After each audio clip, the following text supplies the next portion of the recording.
I thought he'd be home by now. It was nearly midnight, and I hadn't seen him since before the cake. Music throbbed through the floor, and everyone was still drinking like the night had just started, but I kept glancing toward the door, expecting his silhouette. Maybe he just needed air or got caught talking with someone from the bar. But then someone tapped my shoulder and pointed toward the lounge area. And there it was, a glint of silver on the back of my chair. My breath caught. For a second, I didn't understand what I was looking at. But when I reached out and touched it, when my fingers closed around the familiar weight, my stomach dropped. His ring. His wedding ring. I turned fast, scanning the crowd, the corners, the exits, gone. No message. No fight. Just that. If you're still watching, do us a favor and tap that like button and hit subscribe. It really helps the team keep building stories like this one. Most people don't realize how much it matters. I stared at the ring as like it might change form, like it was a prop in a scene I didn't agree to be in. The music kept pulsing, the drinks kept flowing, and I stood there, frozen. Some guy behind me laughed and said, "Hey, you good?" But I didn't answer. I just shoved the ring into my purse and walked out, into the cold, into the quiet, into a world that felt like it had just shifted under my feet. When I got home, the house was dark. His keys weren't in the bowl. His coat wasn't on the hook. At first, I thought maybe he'd gone to a hotel, but his toothbrush was gone. The dresser drawer where he kept old college shirts empty. His hard drive was missing, and his laptop bag, and the small fireproof safe that usually sat under the bed. I checked my phone. Nothing. I checked our shared bank app. Then I felt it. The first real fear. His name wasn't on the account anymore. Not frozen. Removed. I sat down hard on the floor in front of our bed, heart racing, head spinning. Was this some kind of message? Was he trying to scare me? But no, it wasn't his style. He didn't do scenes. He didn't do threats. He just disappeared. A few minutes later, I realized something even worse. The utilities had been forwarded, not just canceled, forwarded, like he'd known this was coming, like he'd prepared for it. The silence wasn't a reaction, it was a plan. I called him 3 times. Straight to voicemail. I left a message, stupid, too long, mostly just my own breath and one broken sentence. Can you just come home? The next morning, I woke up alone, and it wasn't just the bed that was empty, it was everything. The house, my inbox, our shared docs. His Spotify was logged out on the living room speaker. Even the name on our Netflix account was gone. Primary user replaced by blank space. The only thing he left behind, besides that ring, was the note in the fridge. Or rather, on the fridge, one line, a post-it. You knew what that dance meant. So did I. My legs gave out. I slid to the floor again, like the night before, and cried until I couldn't anymore. And still, I didn't really believe he was gone. Not completely. Not yet. The first thing I noticed was the coffee mug, blue porcelain, chipped near the handle. It sat on the windowsill, upside down. Wrong. I always left it right side up, always. He knew that. I reached out and flipped it. Underneath, the key, no note, no text, just that. The silence started crawling up my skin. I walked through the house like someone wading through a dream. The bed was made, his side cold. Drawers opened like hollowed out ribs. Closets with perfect hangers. No clothes. Even the fridge was scrubbed. Nothing left behind. Not a scrap, not a receipt. Like he'd lived here in theory, not in body. I tried his phone again. Still dead. Then I pulled up our shared photo drive. Gone. All of it. Every folder with his name, every trip, every scanned document, the wedding album, the folder titled Cabin Reno Plans.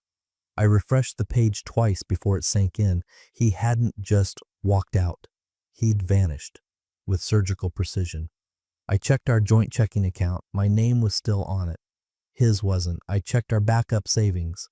The rainy day fund, the one we never touched. Cleaned out. Legally allowed. I knew that.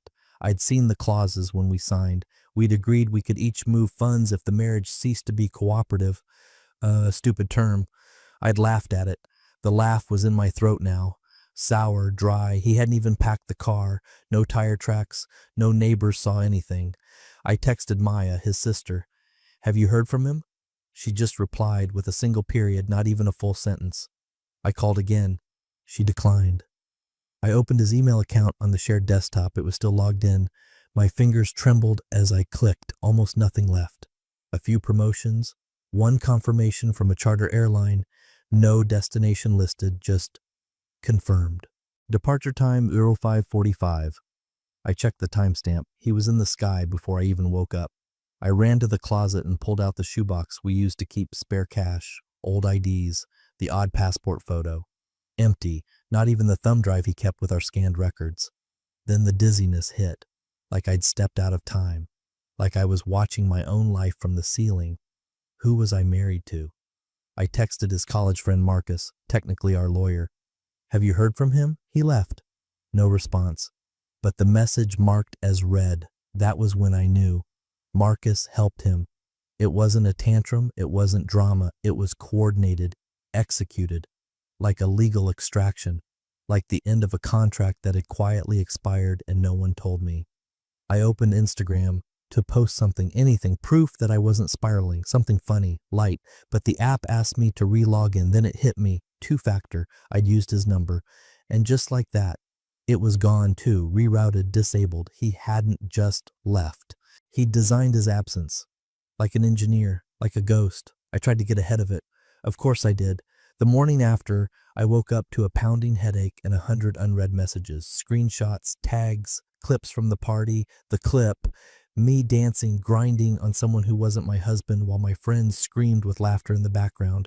Someone had caught the exact moment I turned, saw the chair, saw the ring, my mouth slightly open, frozen, and then it cut to black. I laughed it off at first. Wild party, lol. I typed over a boomerang of the birthday cake. Then a quick story of me sipping a mimosa. My husband's so chill, y'all. No drama. Heart emoji.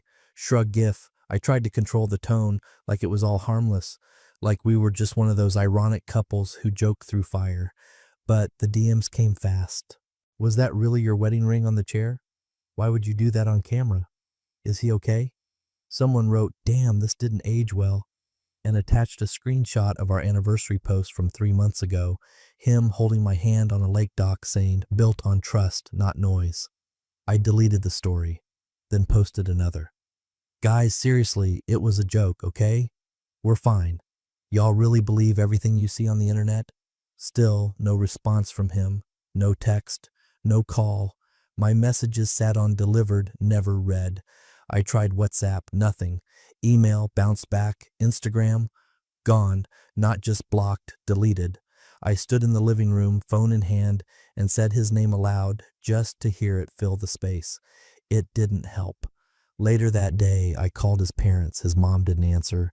His dad said, I'm not getting involved, and hung up.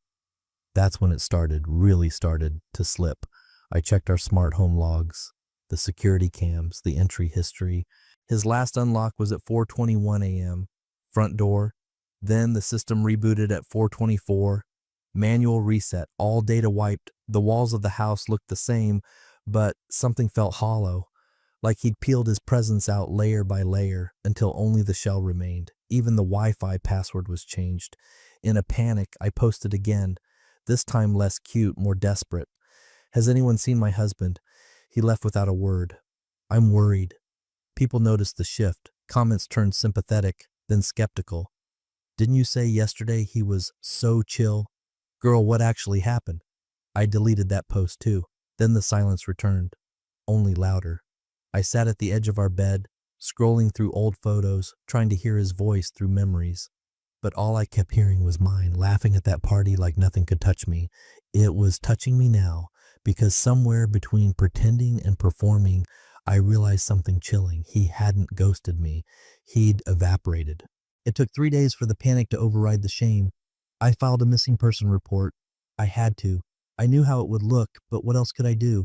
They asked if he was in danger. I said no. They asked if there were signs of depression, addiction, mental instability. No, just gone. The officer tilted his head, like maybe I wasn't telling the whole story. I wasn't, but not for the reasons he thought. Then came the questions I couldn't answer. When did you last speak to him?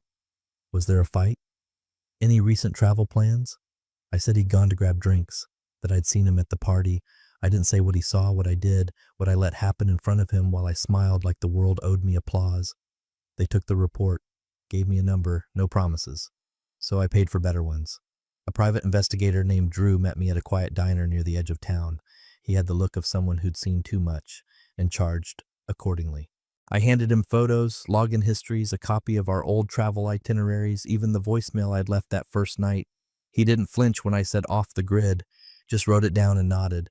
3 days later, he came back with his first update. Your husband bought a one-way bus ticket to a town near the border, paid with cash. I blinked. Which border? South, Mexico. But that's it, he added. No footage, no name on the passenger manifest, just a timestamp and a blurry security still of a man with a hat pulled low, boarding with a canvas bag. He handed me the printout. It was him. Even pixelated, I knew that shape, that shoulder, that stance. I stared at it for a long time. Where would he go after that? I asked. Drew shrugged. Wherever you can disappear. My brand deal started to crumble. The sponsors wanted distance from the disappearance drama. I got polite emails about image alignment and public uncertainty. I tried pivoting, posting skincare routines and travel throwbacks, but comments flooded in. Where's your husband? Still think he's so chill? Someone posted a slowed version of the party clip, frame by frame. My laugh, the grind, the ring, the freeze. Then a headline surfaced. Party girl loses husband after viral dance? The worst part? They weren't wrong. I muted the thread, shut off my phone, and drove to my cousin's place just to breathe. When I walked in, she looked at me like I'd lost something vital. Then quietly, have you heard anything? No. She nodded, poured me coffee, and then hours later texted him. I only know because he showed me much later. She wrote, she's falling apart. At least tell her you're alive.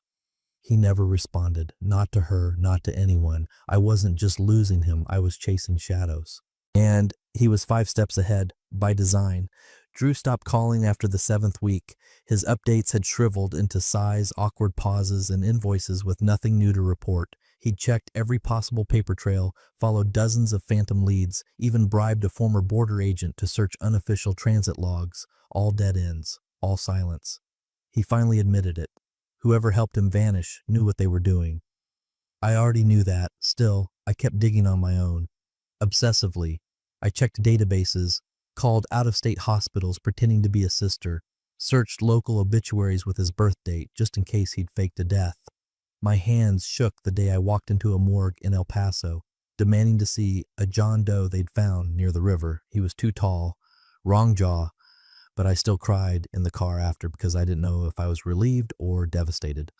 At night, I scrolled through photos of us, trying to understand where the shift happened.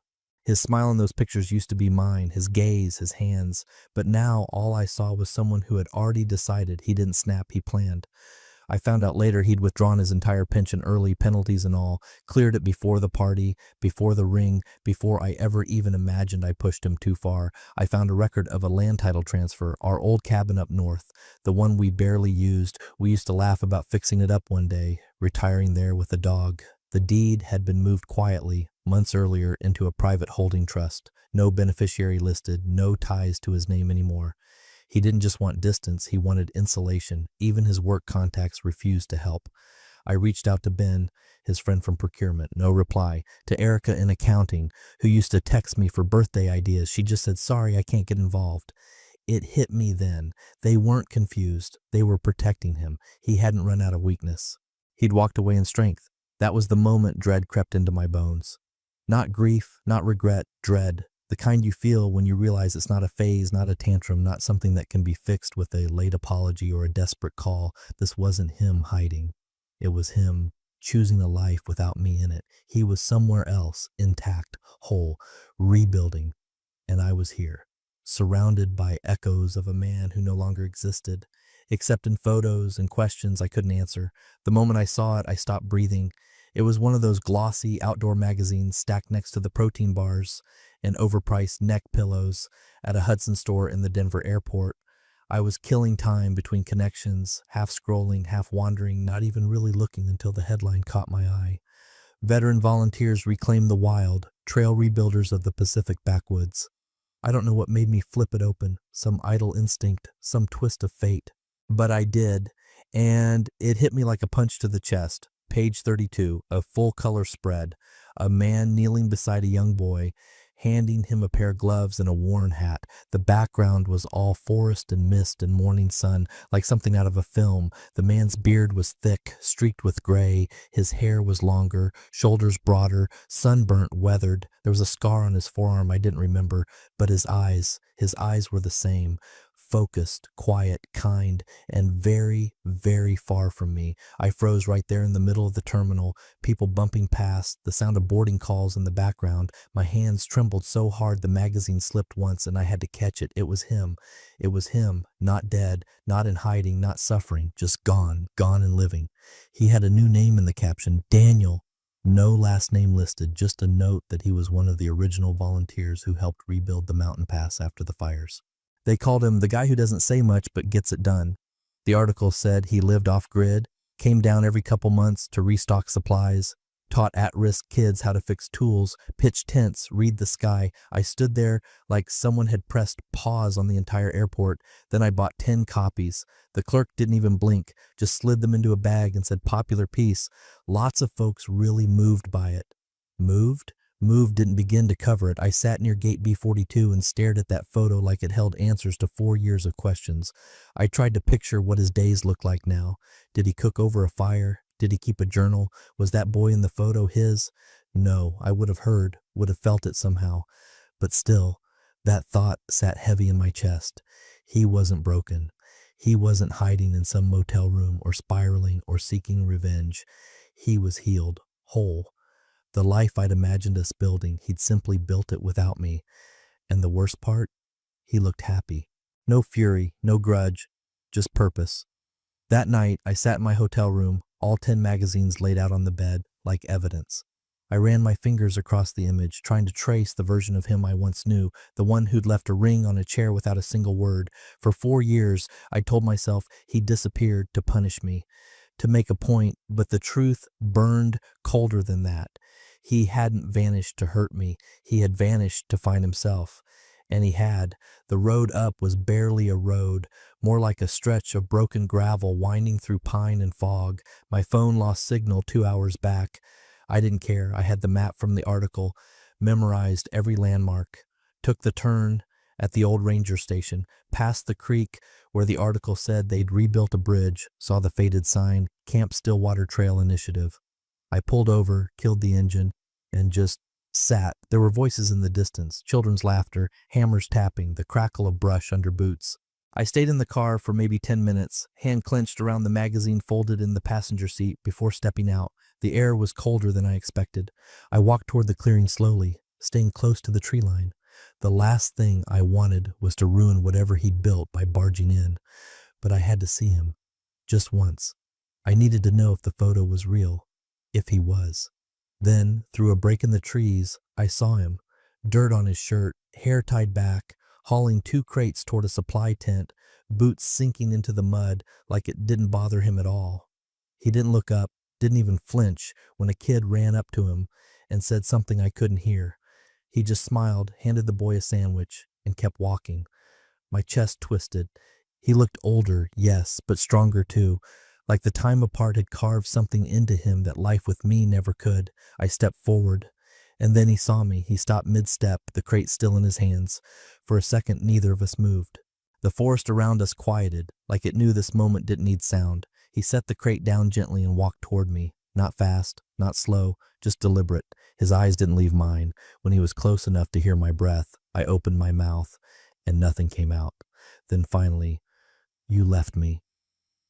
He didn't nod immediately, just looked at me like he was seeing through me, and when he did speak, it was like a door closing in reverse. "You were dancing." That was it, just those 3 words. Then softer, "I was done." I blinked, but the tears were already coming.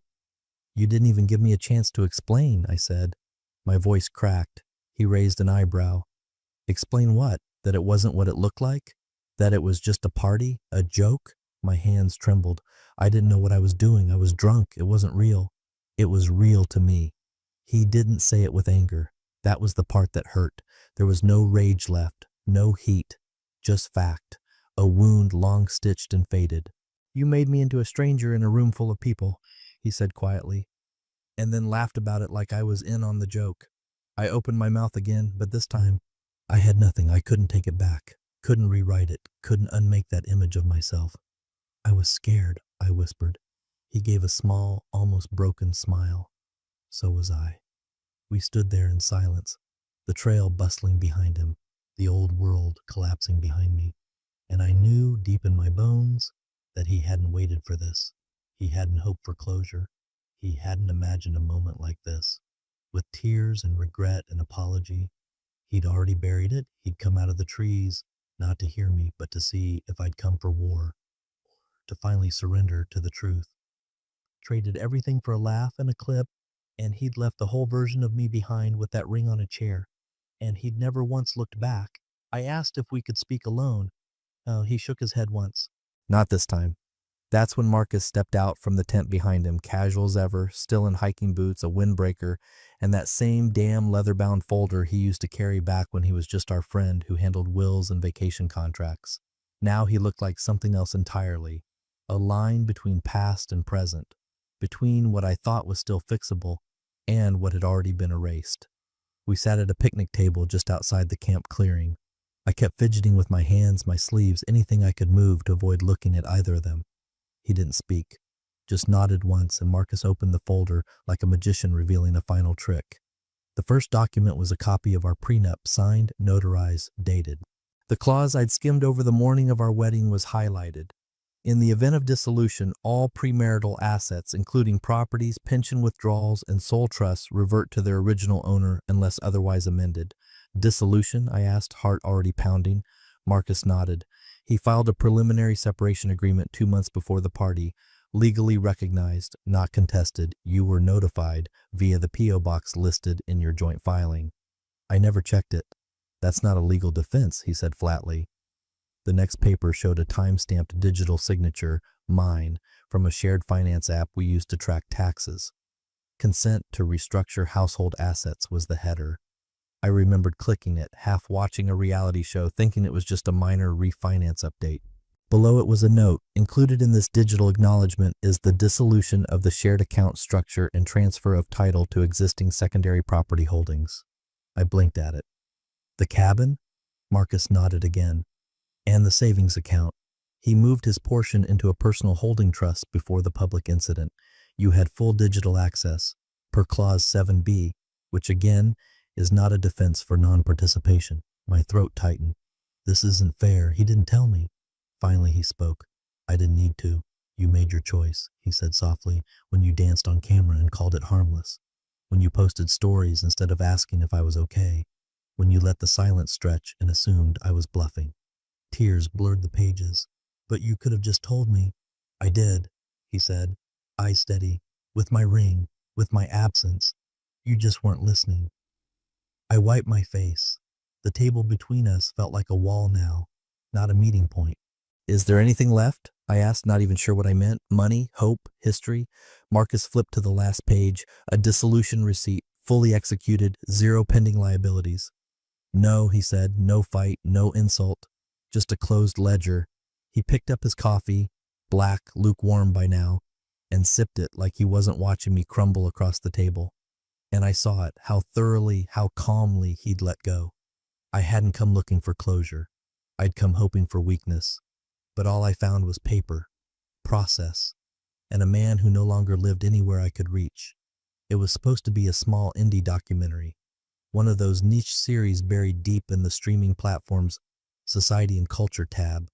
I didn't even know it existed until my cousin sent a link. No caption, just the thumbnail, a silhouetted figure walking into mist, the title in white over grayscale trees, Gone by Choice, Digital Disappearances. I clicked. I shouldn't have, but I did. It opened with statistics, names, faces. All these people who vanished not from danger but by design, off the grid, off the map, silent rebellions in the digital age. And then, 37 minutes in, it hit me. My laugh. That moment. The moment. There I was, on screen, backlit by club lights, drink in hand, pressed too close to someone who wasn't my husband, my smile wide, my body moving. The voiceover came next. Calm, male, familiar, even distorted. When someone dances away your dignity, sometimes the best move is silence. I dropped the remote. I knew it was him. Didn't matter that they blurred his face, filtered his tone, changed his name in the credits. I knew every pause, every breath. He told the story without telling it. No names, no date, just the shape of the truth, clean and sharp as a blade. The documentary went viral, clips flooded social media, the ring scene trended. Millions watched the ring being placed on the chair in slow motion, overlaid with captions like, "This is how men leave now." My face was everywhere. I wasn't tagged, not directly, but the internet always finds its way. People dug, they found the original party post, my old stories, the comment sections turned into war zones. Imagine doing this and thinking he wouldn't walk. She danced herself out of a marriage. Why is she crying now? She laughed then. I tried to control the fallout. I released a statement through a PR rep, claimed I was unaware of the impact, that context was missing, that I wasn't the person I'd been that night. No one cared. Brand deals evaporated. 2 major sponsors pulled out within a week. One issued a public apology for misaligned values. My engagement dropped. My name trended again, this time next to words like cringe and humbling. He never spoke publicly, never posted, never gloated, just that one line. Sometimes the best move is silence. And somehow it said everything. I turned off notifications, paused all campaigns, tried to disappear in my own way. But it's different when you're not the one holding the narrative. I didn't choose to vanish. I was erased. And the echo of his silence thundered louder than any apology I could manufacture, because the world didn't see a bitter ex. They saw a man who walked out of the noise and built something better without it. She found me at dusk. No cameras, no entourage, no public apology, just her. I'd been closing up the tool shed near the base of the trailhead, that golden hour light stretching long and quiet across the dirt path. I heard footsteps, cautious ones, then her voice, soft and smaller than I remembered. "Hey." I turned slow. She looked different, not broken, just hollowed out by time. No makeup, hair tied back, jeans and a faded sweatshirt I think used to be mine. She held nothing, no folder, no phone. Just her own guilt finally catching up. I didn't say anything. She stepped closer, carefully, like even the ground didn't trust her. "I'm not here to fix anything," she said quickly. "I know I can't." I waited. Her eyes scanned my face, searching for something, resentment maybe, anger, but there was none left, just stillness. Finally, she asked the thing I think had haunted her the most. "How did you rebuild after everything?" I looked past her toward the line of pines. Wind moved through them like breath. Then I said it, quiet, clear. "You gave me the reason." That was it. Her lips parted, but no words came. Her shoulders collapsed slightly, like the weight of it, the final, inescapable truth, had finally landed in her chest and refused to move. She closed her eyes. And I stepped past her. No hug, no handshake, no final look. I didn't need to see her face to know she understood. Because some goodbyes don't come with slamming doors or shouted regrets. Some just slip between people like shadows. And by the time you feel them, they're already gone.